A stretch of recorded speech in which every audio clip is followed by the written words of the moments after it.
Even before COVID-19, we were starting to see food prices rise, and layering the pandemic on top of the general market trends has made it much worse. COVID-19 devastated food supply chains on the farm, had major upsets in both truck and sea shipping, and certainly had an effect on labor as we continue to see workers in our food factories become infected or have to be quarantined and miss work. Meatpacking facilities are still not back to operating at full capacity, which also drives up cost for the packer. Farmers who raise livestock, including pigs and cows and chicken and turkeys, have yet another problem.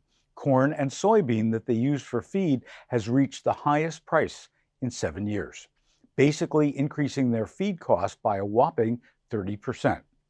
What's driving the feed price increase is that the bad crop weather is actually shrinking world harvests and demand is up. Then we look globally and find that China, the biggest buyer of commodities, is purchasing record amounts to feed its expanding pig herds. And as we walk down the aisles of the supermarket, that means higher prices for the consumer for those animal proteins.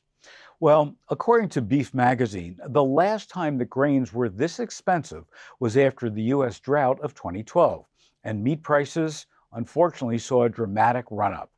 As a result of this, meat could become a driver of global food inflation. Couple that with the hope that many more people will get vaccinations and get out of their homes, and good news, start heading back to restaurants with those stimulus checks in hand. And you know what they're going to want to order? Steak or pork or chicken dishes that they haven't been able to make themselves at home. Listen to this. In Brazil, the cost of raising chickens rose 39% last year and are up another 6% just last month in January. Corn futures in Chicago are up 28%, soybeans up 18%, and that's just since December 1st. And then there are the animal disease outbreaks that are happening around the globe.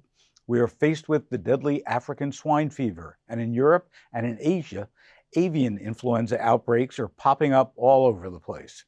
It looks like yet another opportunity for plant-based proteins to make their mark in supermarkets.